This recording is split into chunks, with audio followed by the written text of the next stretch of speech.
Someone in the front row said that the mic wasn't working, and he was totally right. Let's start this again. I'm super thankful that you guys are all here to listen to what I think is a super important topic for citizens of the modern world and for those of us who want to understand how technology works, in other words, hackers. It's really important to understand the role of software in the criminal justice system and to have people looking into how it works that are actually going to look for problems, not just the people who have a vested interest in showing that it's working great. I'm Jeanna Matthews. I'm a computer science professor at Clarkson University. I'm also a fellow at Data and Society. And I'm joined by Nathan Adams, a systems engineer at Forensic Bioinformatics Services, and Jerome Greco, an attorney at the Legal Aid Society. So software is increasingly used to make really important decisions about people's lives, from housing to hiring, to how we find friends and partners, how we navigate the city streets every day, how we get our news. Criminal justice system is just one example of this. The weightier the decision, the more crucial it is that we can understand and question the decisions that are being made. What inputs are being fed into that decision? How is the decision made? Is it correct? Do we have other information that should be considered? Are we using protected attributes like race and gender? Or what about proxies for these characteristics that are just as effective as the actual characteristics themselves? In the criminal justice system in particular, software and complex systems and algorithmic decision making is used throughout the system. And it is very often black boxes for which trade secret protection, the intellectual property, is considered more important than defendants' rights to understand those decisions. And not only that, there's a lot of evidence of problems. And how are we going to find bugs and fix problems if the answer is always, you don't get to question that. You're just complaining because you're guilty. That does not sound like the recipe for a society we want to live in. In particular, can you imagine being sent to prison rather than giving probation because proprietary software says you're likely to commit another crime? That happened. And you're not allowed to ask how the software made its decision. That's Loomis versus Wisconsin. Having the primary evidence against you being the results of DNA software, but one program says you did it and another says you didn't. That's the Hillary case. Being accused of murder solely because of DNA transferred by paramedics to the scene, not you at all, but they don't even figure out that that was what happened for months. That was the Anderson case, and those are real life situations. Those of us who work in technology know that software and complex systems of all kinds need an iterative process of debugging improvement. Am I right? Amen, right? Anyone who uses technology knows that there are glitches and bugs and unintended consequences. And there's huge advantages to having independent third-party testing that's aimed at finding bugs. In other words, adversarial testing. If only those with interest in the success of software see the details, we have a huge problem and a recipe for injustice.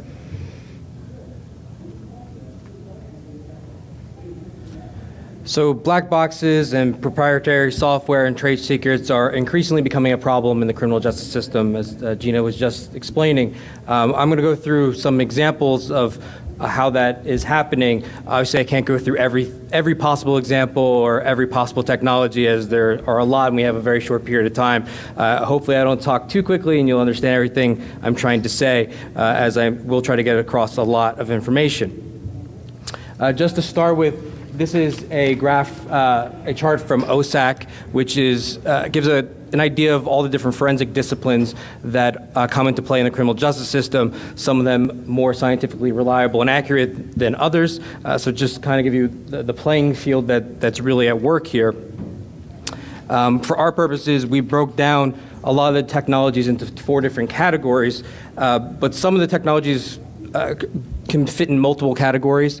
In particular, the line is really blurred when you talk about evidence assessment and evidence gathering. A lot of different things do both, and sometimes they kind of work together, and we'll talk a little bit about that shortly.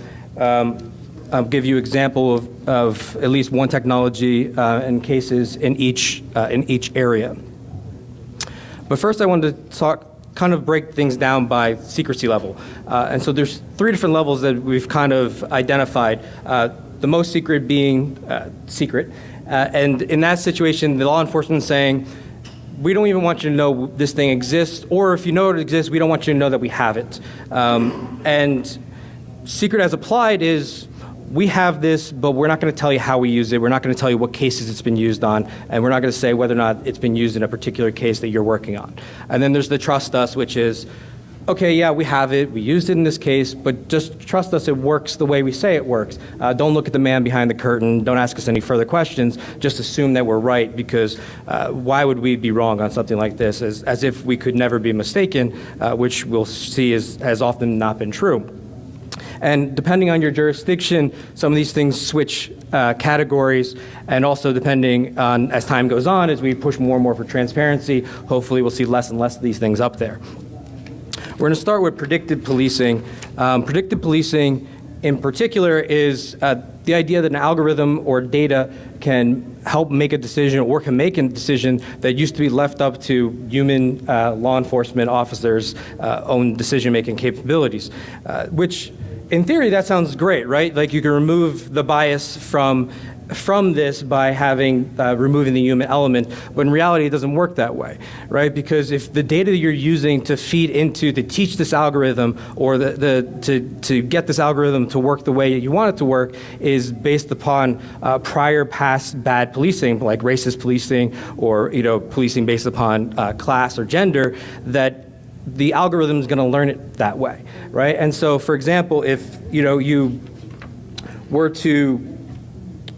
constantly police the same area, and you make arrests and you'll make more arrests in that area. So the algorithm starts thinking, oh, because you made more arrests in that area must have a higher crime, therefore more law enforcement officers are needed in that area, which then will also increase the arrests, which will then just be a circular logic and will just be self-fulfilling at that point, not necessarily the best use.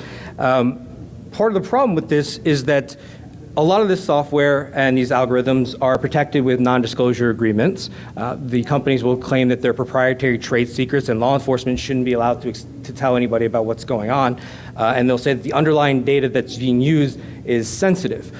All these things obviously prevent public scrutiny, which is increasingly becoming more and more important as it becomes more and more relied upon, and people's lives are being greatly affected in this realm based upon, what reason am I being stopped? Because some program said that I needed to be stopped. And this idea that the computer is telling me, or the algorithm is telling me, you're removing the responsibility of humans is very problematic. In terms of evidence gathering, today we're really just going to talk about cell site simulators and mobile device forensics. Cell site simulators, for those who don't know, is essentially a device that mimics being a cell phone tower, and by doing so, it forces all the phones in its range to connect to it, and then it could very accurately and precisely pinpoint where that phone is actually located, including a specific apartment in a multi-story building, which is what happened in the US v. Lambus case. The reason why I say cell site simulators instead of Stingray device, which is what a lot of you have probably heard it called in the media and the news, is that a Stingray device is a very specific model. And all the models have different capabilities and have different limitations, and so I don't like to say Stingray because that's a very specific model that has very specific capabilities, where another device like a Hailstorm or a Kingfish or Triggerfish may have different capabilities. So besides also being used to track, some of the devices have the ability to intercept content, including voice calls and text messages. We know that the NYPD used one of these devices over 1,000 times between 2008 and 2015 without ever getting a warrant. Part of the problem with that is the NYPD still refuses to this day to tell us what model they have, and so we don't even know what capabilities is possible. And again, it's here where they're saying to us, trust us, it doesn't intercept content. We kept this thing hidden from you for years, but trust us now, that's not how it's working, which I think is ridiculous. And non-disclosure agreements between the companies that make it and the Department of Justice have been the main way that they've been keeping these things secret, or their main justification for doing so. We're going to talk shortly about a particular case out of Brooklyn in which I worked on, where this became a big issue. So in People v. Gordon, our client was found in a location that really had no connection to him. And so our response was, well, how the heck did they find him there? How did they know he was there at that date and time, at that particular point? And so besides using some other cell phone tracking stuff, we came to the conclusion they really could have only done this, figured out where exactly he was with a cell site simulator. And in our motion to suppress, we said to them, we know you used this, and if you're saying you didn't, then tell us how you were able to accomplish knowing where he was in real time. Let it, and that precisely. Tell us how you did that. The prosecutor in his response conceded, yes, we used it, which was a big win for us because this was the first time that we're aware of on a New York State case, on an open New York State case in which we were able to identify that they used this. Again, to this day, none of us has actually have ever been able to hold one or see one or examine the software used in one. Based upon the prosecutor's concession, a few months later, the judge granted our motion to suppress an identification in the lineup as what we call fruit of the poisonous tree, meaning it was directly connected to an unlawful conduct because they had never gotten a warrant to use this. So we were really happy. We thought this was great. But even after this admission, after the judge's decision, and months of time for the NYPD to correct this, they then came out and said, no, you're wrong, we didn't use one. Well, your prosecutor openly filed something in court under oath saying that you did use one, and you had months to say that you didn't, and it was only when it became this public thing where a judge issued a decision that got published that all of a sudden you're saying you didn't. So even when we've come to that point where we've been able to prove this and be able to show this, they are still denying that they were using it. They still won't admit that it was used in a particular case, even though they haven't been able to come up with any other conclusion or any other reason for how this was able to be done. And the only basis I could think of is that they're still trying to abide by their non-disclosure agreement. So in terms of mobile device forensics, Riley v. California was the U.S. Supreme Court case that required a warrant to be obtained prior to going into somebody's phone and extracting data. A Cellebrite youth-fed touch is a very common device that's used to actually extract data or make copies or make images of phones. And there's some other companies, Magnet and Parabin, who are also competitors and make similar products. This is not that big of a problem for us in terms of this being used, as this is something that is available to us. My office has one. There is some financial barrier for a lot of people, obviously, to be able to get one, but at least it's something we can test, we can replicate what they're doing, we could run our own version, and we could see exactly what they're able to do. And so it's available outside of law enforcement, so it's not as big of a problem to us. There's significant issues with the amount of data that it's collecting, but that's a talk for another day about overbroad search warrants and the judges signing whatever you put in front of them. But where we start becoming an issue is these secretive processes. Many of you probably remember the San Bernardino shooting in 2015, where the U.S. government said to Apple, you must put in backdoors in your encryption, you must help us be able to get into your phones and extract data. Apple says, no, we're not going to do that. And shortly after, the Department of Justice withdraws this request and withdraws litigation and says, well, all right, we don't need you, we got into the phone.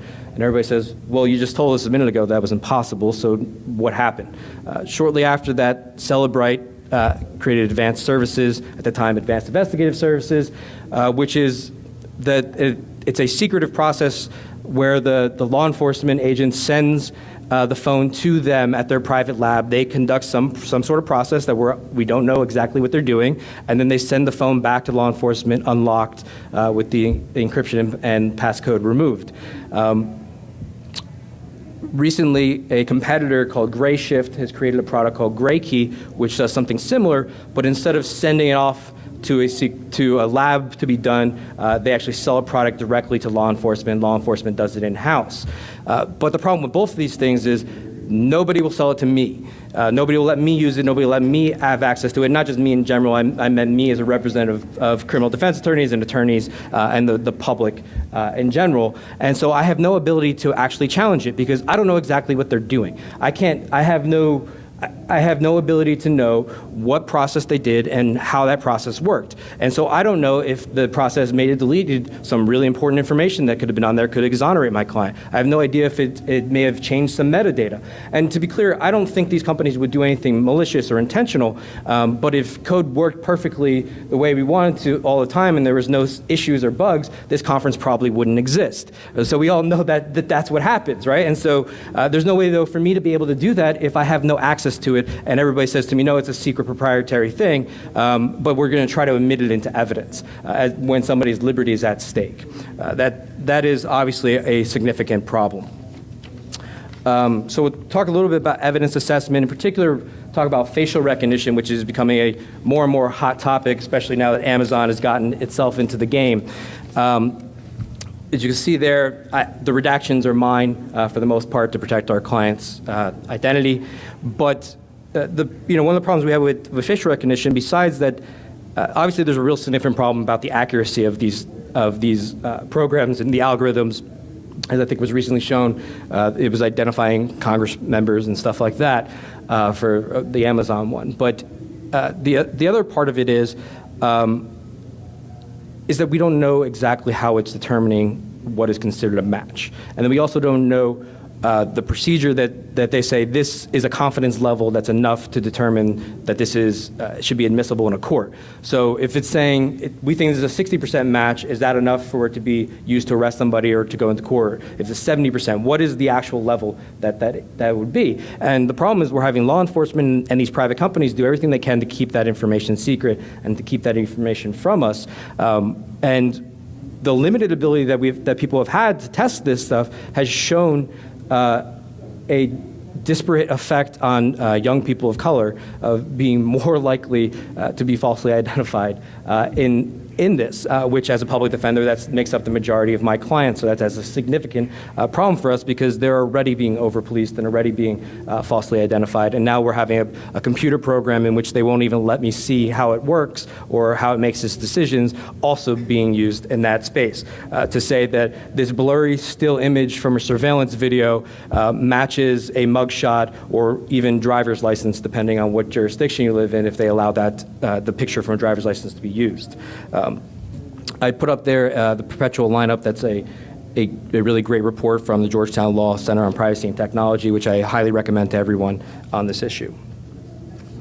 So individualized assessments, in particular, I'm going to talk about sentencing algorithms. State v. Loomis, which Jeanna had alluded to earlier, was a case coming out of Wisconsin. The U.S. Supreme Court chose not to take it up, so it's not law across the country, but it's indicative of the problems that are going on everywhere. Essentially, the state of Wisconsin, the judge used a program called Compass, which is a risk assessment tool to determine what the defendant, Mr. Loomis's sentence should be. And one of the things that was taken into consideration for that sentence was gender. The idea that men are more likely to be recidivists, meaning commit another crime after they've already been arrested and convicted of a previous crime. And so with that, it would be if you had a man and a woman both situated exactly the same crime, same history, same everything else, the only difference being their gender, the woman would be more likely to get probation, where a man would be less likely to get probation. That seems incredibly problematic for a country that's supposed to be equal rights, and your gender and sex are supposed to be irrelevant for that.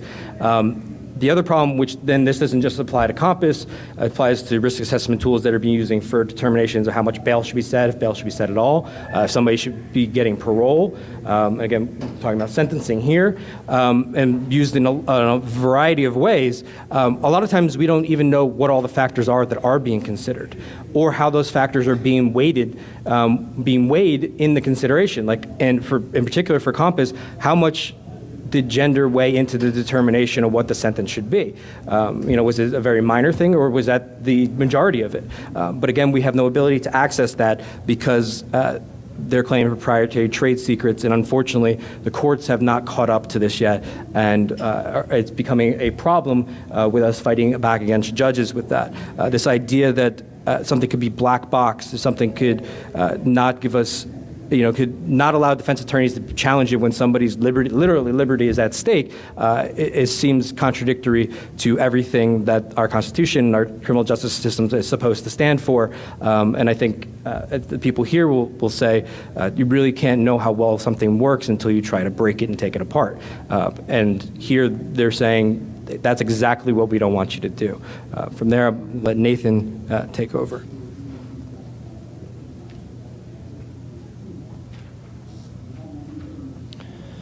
Hi, so I'm Nathan. My background is in computing, but I work for a forensic DNA consulting company, so I'm surrounded in a world of biologists.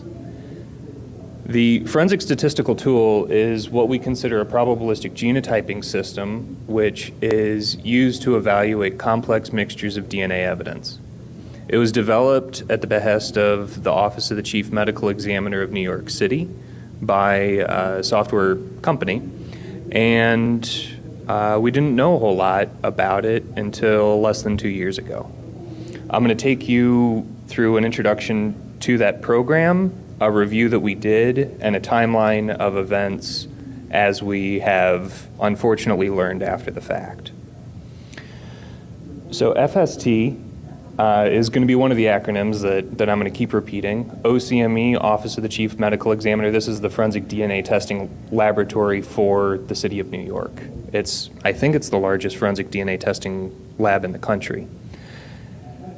The FST program will evaluate DNA mixtures that contains DNA from 2 or 3 individuals, and it allows for missing data as well as the introduction of artifacts. So it'll attempt to account for both artifacts and missing data. That's the probabilistic part of probabilistic genotyping.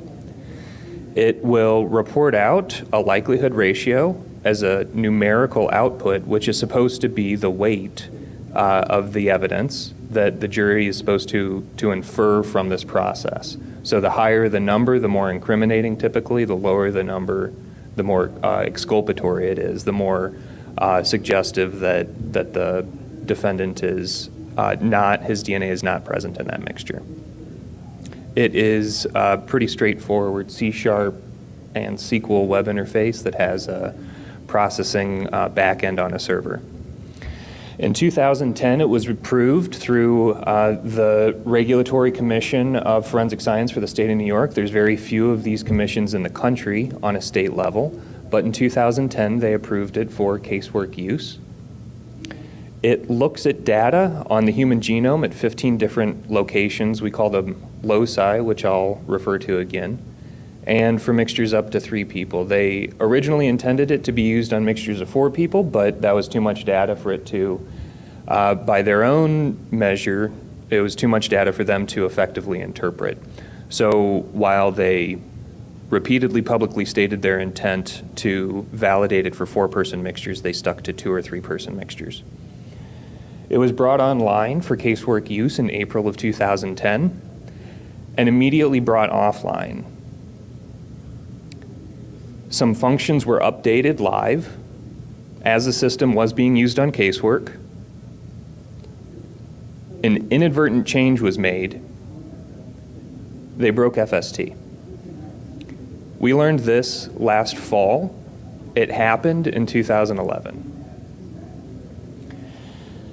We have also learned more recently that it was tested repeatedly in the summer of 2011, indicating that likelihood ratio values, these are the numerical outputs reported to the court, were modified as expected following a modification to the program. In 2017, the laboratory claimed that this modification did not affect the methodology of the program, despite reporting different values. FST is brought back online for casework in July of 2011, and a bunch of stuff happens here that we don't have time to go into. But in 2016, I'm part of a team that is the first outside glance into the inner workings of FST. It's a criminal case in New York City. It's a federal case. And the source code was ordered over for the defense to inspect. This is a part of an output screen from FST. So if any of you have seen CSI, this looks a lot more like TurboTax than it does CSI. If you look at the columns, these are identifiers for the 15 genetic locations that we look at for this type of forensic DNA examination. You have a reference profile, which is a particular person's DNA profile at these 15 locations. You have the evidence, numbered 1, 2, 3, so this is actually 3 separate tests of that DNA evidence that's being evaluated together and compared to this reference profile as a standard. The very bottom is a statistical weight that's calculated, and I'm going to describe what that number is supposed to mean. There are 4 numbers generated for every evaluation by OCME. They are broken down by subpopulation. There is a greater similarity between people of similar ancestry, so the breakdown used by OCME is Asian, Black, Caucasian, and Hispanic. The verbal translation of this number into something that's supposed to mean something is the evidence, that is lines 1, 2, and 3, the DNA profiles developed from whatever sample is being evaluated. The observed evidence is approximately 70.6 times more probable if the sample originated from reference profile, so a particular individual, and 2 unknown, unrelated individuals. This is the prosecutor's hypothesis that the defendant and 2 unknown, unrelated individuals contributed their DNA to the sample. The defense hypothesis is that it originated from 3 unknown, unrelated people, not including the defendant. So this is a characterization of the relative strength of these 2 hypotheses. The evidence is 70 times more probable if the prosecution hypothesis is true than if the defense hypothesis is true. This is a scan of a validation summary. It was provided not in digital form, so it had to be scanned in and manually clipped through. There is a library cart of this validation data that had to be manually scanned in. The reported value for this evaluation is 157 from the 2010 validation that was approved for casework use by the New York Commission on Forensic Science. In 2016, I ran this data through the version of FST provided to me in US v. Johnson. It produced the number 70.6 that I showed on the previous slide. These are different values.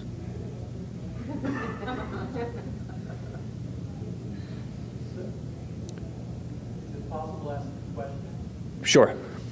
Would the 157 be described as 157? There's twice as large a value, so it's 157 times more probable than the number you came up with? The 157 is more incriminating than 70.6. Yeah. So through a series of steps that we can't go into due to time, we ultimately figured out that FST was not considering data at 3 of the 15 locations where results were generated for this evidence, although those locations had been considered during the 2010 validation. FST had been changed. The 15 out of 15 locations in 2016 calculates the same as the 12 out of 15 locations. So this is a false positive value. This particular analysis is a non-contributor to the mixture. The person whose DNA we're comparing to the mixture, because this is a laboratory-made sample during the validation study, we know his DNA is not present. But he has an incriminating likelihood ratio. It's above 1. So it seems like it might be a good thing that the modification made the value go down, made the likelihood ratio decrease. It becomes less incriminating. It's still incriminating, but it's less so. But the likelihood ratio for this one single locus, this one genetic location, is less than 1. FST was ignoring exculpatory information. These other 2 locations have likelihood ratios above 1, so it's ignoring exculpatory and inculpatory information.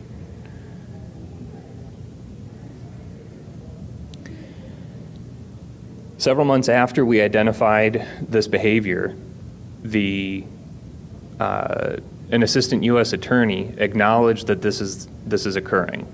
This is not a software developer. This is not a biologist. This is not an employee of the Office of the Chief Medical Examiner. This is a prosecutor acknowledging that modifications were made to a software program.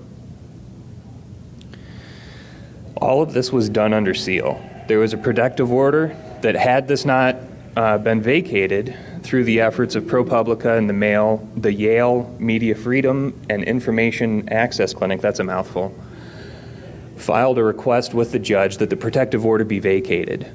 It was, because OCME did not oppose it. I don't know why, but here we are today talking about it. ProPublica then posted the code on GitHub. So if you have a copy of Visual Studio and Microsoft SQL, you can get FST running on your home PC. One of the issues here is that, as this was made public in October of 2017, 12 samples were originally evaluated with FST in August 2010 and then reevaluated after the modifications were made in the spring and summer of 2011. 2 of these samples had one locus where data was dropped. We just examined a sample that had data dropped at 3 locations.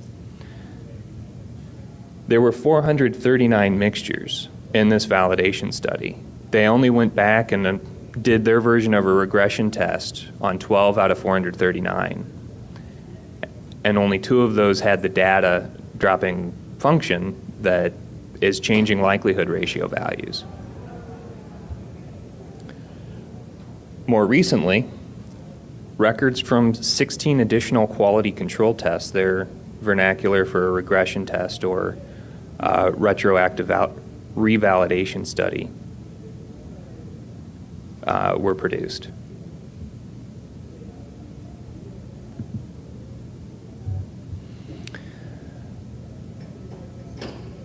The main culprit for this change in functionality is only 70 lines, including comments and white space. So all of this is a very small change in terms of the lines of code, but as everyone here knows, that can be pretty substantial. To put this in context against the greater field of forensic DNA analysis and the growing field of probabilistic genotyping, I am not surprised that this occurred, that the story plays out the way that it does, that software was modified. 5 years later, it takes an outsider to identify that it was. It's then publicly acknowledged, and then it's backpedaled as to its relevance or importance. There was a case that I was involved in Washington State where the True Allele software was used. This is a commercial probabilistic genotyping system. The defendant, Emmanuel Fair, his team requested that the True Allele source code be provided, similar to how the FST source code was provided in the Johnson case out of New York City. Responses as to why this did not need to happen included the declaration of the software developer that there's no way to actually use source code in a validation study. Yeah. But it doesn't stop there. A professor of medicine said there's no reason to have source code unless someone intends to modify it.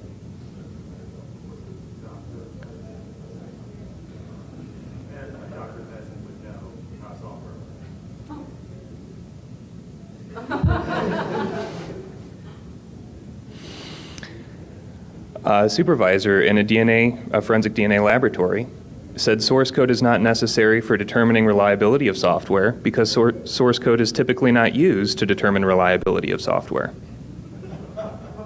For forensic use, excuse me. A lab director of another forensic DNA laboratory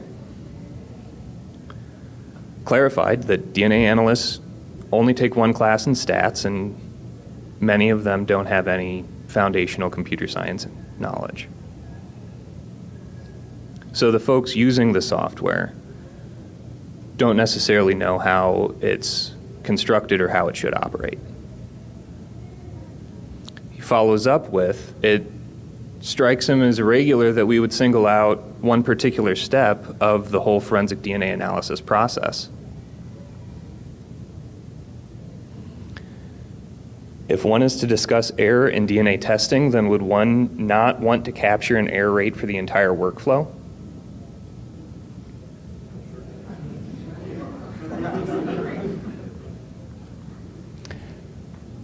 So Jeanna's going to take it over again and describe some of our ongoing work in the field.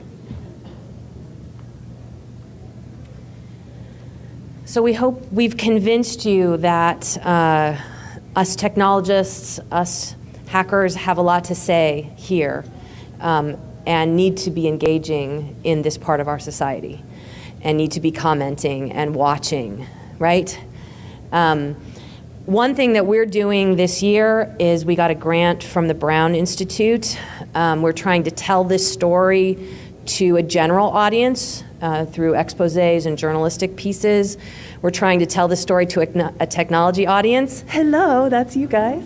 We're trying to tell this story to a legal audience. We have a bunch of articles in a journal called The Champion from the National Association of Criminal Defense Lawyers that is all about the various aspects of this. And we are trying to do independent third-party testing of probabilistic genotyping software. As he mentioned, it's not just FST and True Legal. There's a whole cloud of software. And shouldn't we be comparing one to another? I mean, if courts would have trusted any of them and they don't agree, what does that say about justice? And where we have access to source code, we are trying to look in the source code and find problems like the routine that Nathan heroically found in his look. But I'm sure there's a lot of other things that could be found. And we'd love your help with that. So what makes independent testing hard in this space? Well, one, it's really difficult to get access to the executables of the software. This software might not even be available to be purchased. As Jerome was saying about many devices, you can't even get it even if you have a lot of money. Or if you can get it, for example, what replaced FST in New York, StarMix, I think it's $30,000 to buy it, plus like $5,000 of training, and then even, that's not talking about, that's just an executable. That's not talking about getting the source code or a database of bugs or testing plans or design documents or other things that as technologists we know would be really helpful to try to understand what's going on inside these black boxes. And on top of that, if you look at the terms of service, even if you can buy these things, oftentimes they say, there's limits on publishing the results or talking about it in public. And in general, there's this problem of trade secret protection. The intellectual property rights of manufacturers be considered to be more important even than the rights of defendants in criminal court. Like, did you think that was the way this country worked? So even under protective order, you can't go in and look many, many times. And I think oftentimes that is done to shield from legitimate questions of quality and fairness more than it's done to protect from competitors. Because there's already a huge first move advantage into a market just by admissibility into court and kind of a snowball of that. So all of this is thwarting the essential iterative improvement and debugging of these systems that would be absolutely necessary to establish when they can be used reliably and when they cannot be. And it is accountability, it's thwarting accountability to stakeholders beyond just the buyers. And in many instances, the interests of the people who are buying this software for use in jurisdictions is of course very different than the people being decided about. And there's really a need for natural repositories to share results and connect audiences. Nathan mentioned you could download the FST source code and run it on your laptop, but that's, we've been doing that in our team as part of this Magic grant, and that's really hard. It's not just, there's a lot of secret sauce. So, how would you connect with us to know how to do that? How would you be able to report back to us what you saw?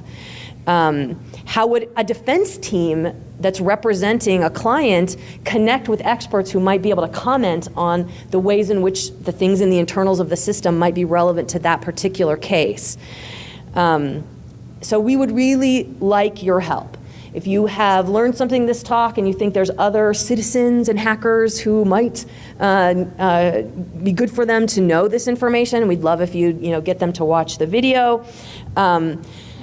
When software is being proposed for use, we have a procurement phase wish list.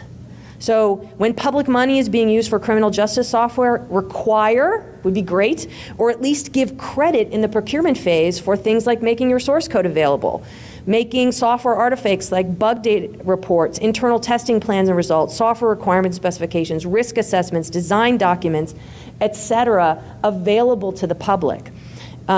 Or at least independent testing, but I say the public because it's too easy to corrupt an independent testing arm if it's not also public.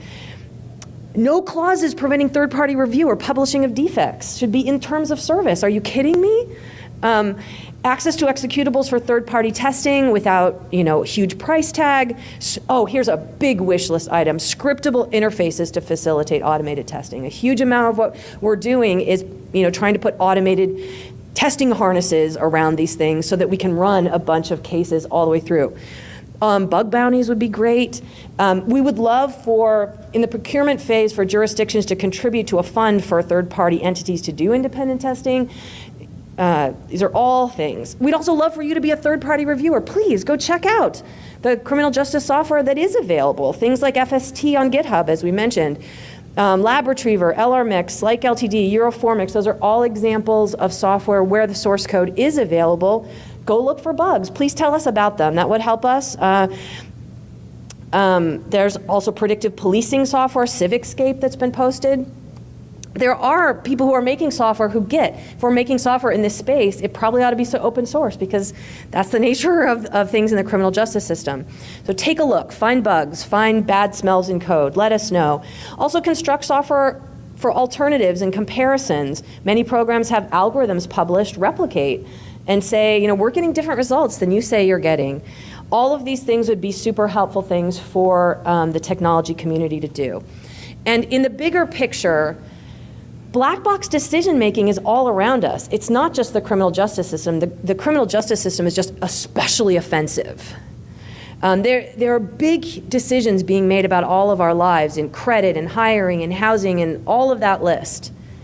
And we would really encourage all of us as citizens and technologists and hackers to be pushing for algorithmic accountability and transparency in all of the things around us. The Association for Computing Machinery has a technology policy group that put out a set of principles, much like a code of ethics. So if you're building these things, you can point your team and your boss to people, to a list that says, this is why we should invest in these features, things like awareness, access and redress, accountability, explanation, data provenance, auditability, validation, and testing. Be happy to point people to those principles and some explanation of them. But the basic idea is provide evidence that's needed to improve systems for all stakeholders so that we're not running our society on buggy or possibly even malicious algorithms that are hidden from view. And I think in light of all the things we've talked about, that's enough evidence, isn't there, that there's bugs and problems and maybe even malicious stuff going on. The risk is just too high. We'd like to thank the people without whom our work would not be possible. And that includes 4 of us students who are working on the project, Marzia, Stephen, Abby, and Mariama. Maybe you guys can wave a minute. And our colleagues on the Magic Grant and the Brown Institute. Too many names here to list off. But now we'd like to open it up for questions. Yes. Why isn't EFF up there? So in that champion issue that I mentioned, I co-wrote an article with 2 folks from EFF. We could have put them in this list. Well, no, I'm not saying you left them out. I was more saying. So I would say that they're definitely in the space of people that we're talking to. So it was Stephanie LaCombra and Kit Walsh that the article I wrote was called Opening the Black Box. So yes, definitely involved in this space. Thanks for asking. Big shout out to the EFF. I had a question if you could extend this to like gas chromatography or maybe mass spectrometry, some of the other measurements like that are used in other cases. Absolutely. I think, as I mentioned, I just think we all need to be looking at the decision-making around us that is being done in a black box way, and we need to be pushing back against that.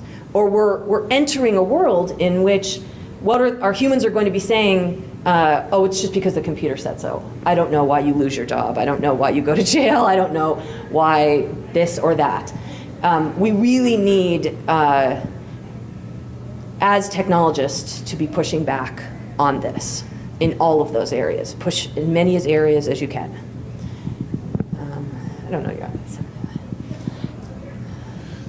So you talked a lot about how we don't necessarily know how computers and software are coming to the conclusions they are, and how these conclusions are affecting human beings. Yes. However, if we didn't have these, instead of, say, the computer telling the judge what, like whether or not someone should be given bail or what bail should be set at, it would be the judge doing it with their own hidden biases that they themselves might not even know exist.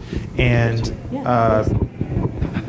I guess the point I'm trying to get at is, I agree that the state of software in criminal justice is kind of a farce, but what makes it more of a farce than the criminal justice system currently is? You want to take that one, John? Yeah, I'll take that one.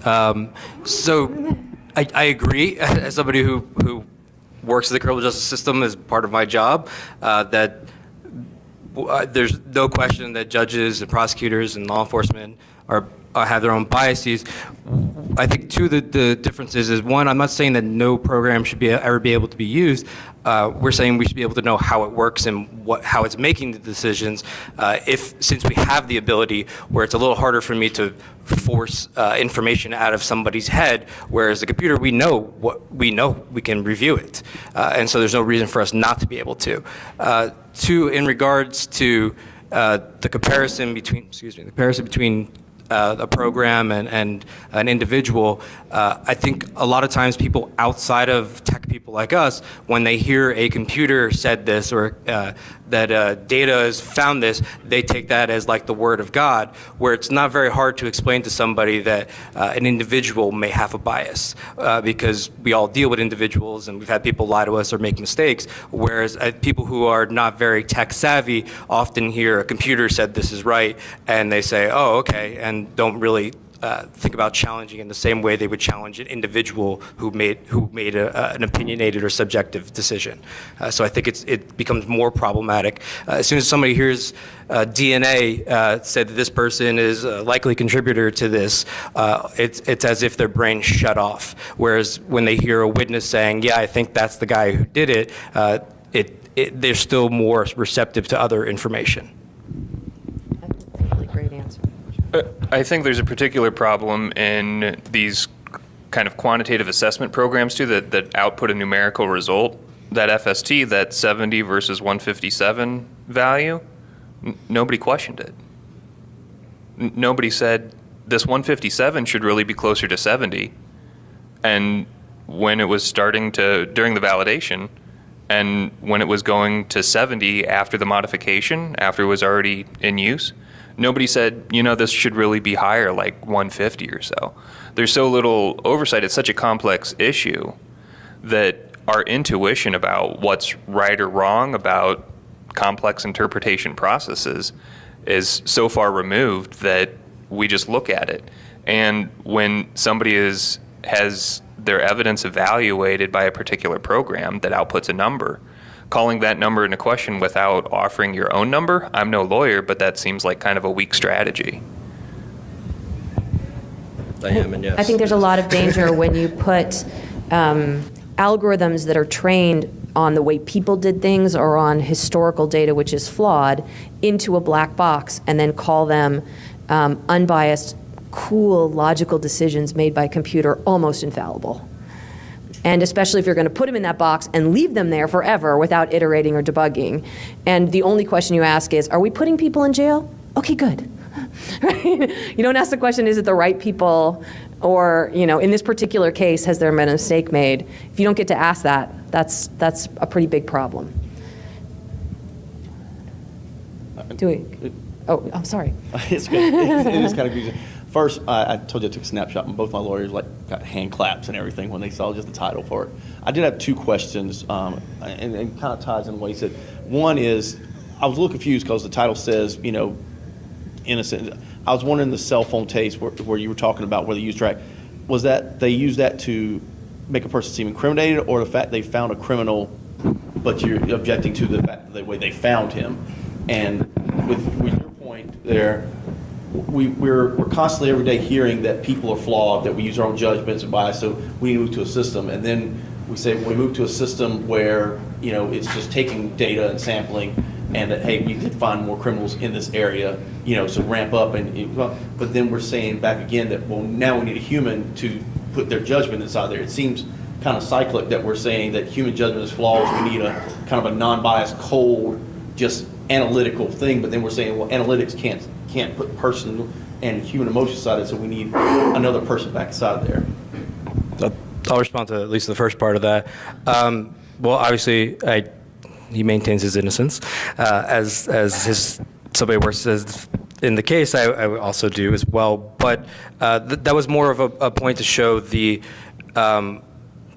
secrecy that oftentimes surrounds a lot of this technology, that we sometimes have an even hard time even knowing it's being used, and that even when it is being used, a lot of the issues that arise keeps us from knowing exactly how it's being used.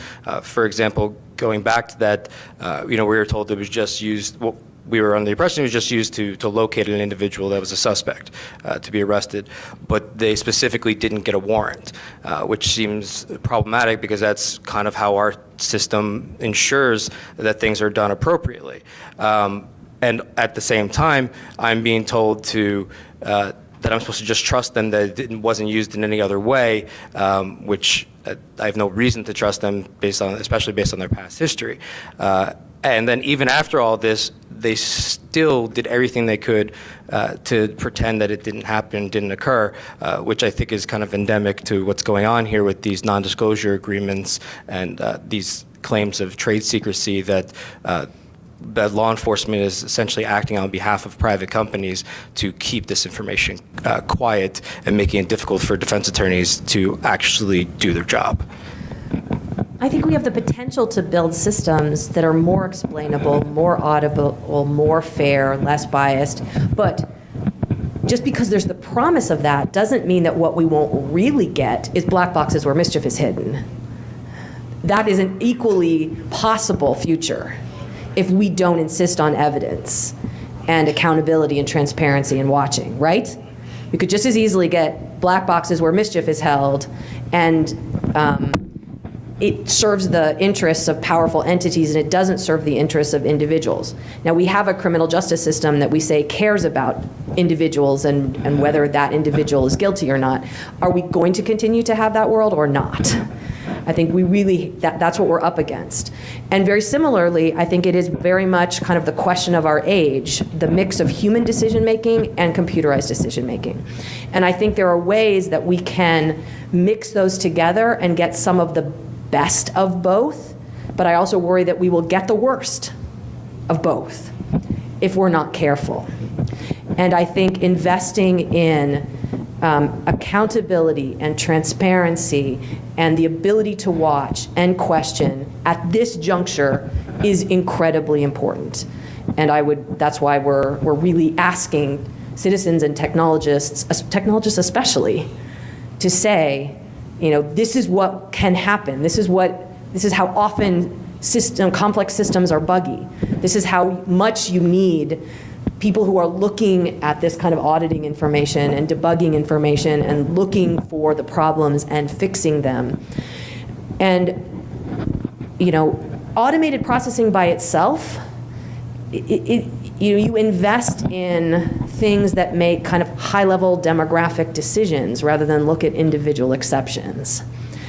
So if the goal is just to make this a lot less expensive so we don't need as many people doing hard work, that's probably not going to be the recipe that gets us the system we want to live with, right? So I think there's still roles for people, but maybe the roles that people are taking are different. They're understanding and questioning the output. They're looking at how it applies to a very particular case.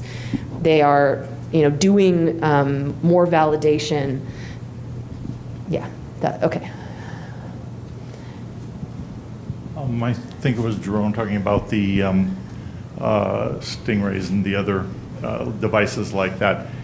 It seems like you're allowing the tail to wag the dog a bit, where I think if it's a person, you have the right to face your accuser. If somebody in the room accuses me of something, we'll go to court, and they're going to have to be in that audience or whatever so that my defense attorney can cross-examine. But now we have this class of person, which is the corporation, who says proprietary secrets. And it seems like you should be able to say, proprietary secret, you have a right to your proprietary secret, and we have a right to throw it out as invalid because you will not give us this information. Just like if the person accuses me and says, well, I know he's guilty, I just can't tell you why, that's going to get thrown out too, I would think. So it seems like the system is allowing these things to exist without proper auditing, and like a problem we call of your own corporations making. people when it's convenient and not when it's not. Yeah. That doesn't seem quite fair. I think you pretty much hit the nail on the head there, where that is a large part of our argument. The right to confrontation is a constitutional right, and we're being prohibited essentially from being able to actually use that right and protect somebody's right to do that, and that's a problem. And part of that problem comes back to something I said earlier, which is most judges are not tech savvy, and they hear computer said this is this, and they go, oh, it's a computer, and that's like the end of the questioning.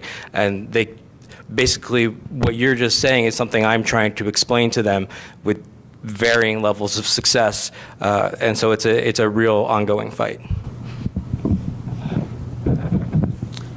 Thanks for the talk. It's been really eye-opening, and feels kind of overwhelming. But in the short term, it seems like challenging these companies and getting access to source code and testing seems like the right way to go. But maybe in the long run, would it be better to instead have maybe the federal government fund development of open source tools that actually all local police departments or law enforcement can use, so they're not constantly rebuying the same products from all these other companies that we have the source? So, thanks.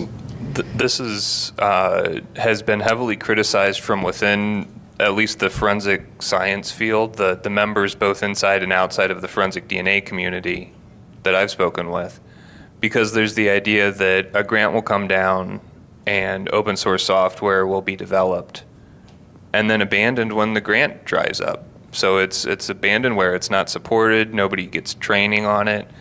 And so there's this kind of knee-jerk reaction to the idea against an open source business model that you can either have protected software, protected source code, and generate revenue from selling it, or you won't have supported software. So that is kind of a parallel conversation that I think we need to have about how there can be opportunities, both public and private, for ensuring the ongoing maintenance and support of the software. But like, you understand what I'm saying? Like the open. So everyone in this room understands how open source business models can work, at least, right? Like, we've heard of some success stories, but we're not the group who's questioning that.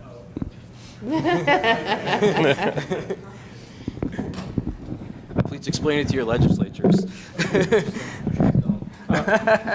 Yeah, so this is certainly very eye-opening. I think I'm complete agreement that we need to challenge them. I mean, perhaps a situation where most of us face on a daily basis or semi-regular basis is, for example, a credit score.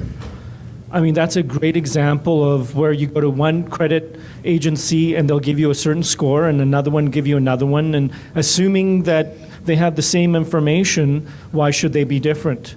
Yeah. And so these are scenarios where how do we know, whether it be in the justice system or in any of these organizations that have great influence on our lives, how do we know that they're doing it for the better of everyone, as opposed to maybe the party that might be most interested is those people willing to lend us money or whatever other situation? Well, many times they are exactly doing it in the interest of those parties and not the people being decided about. And that's kind of the point.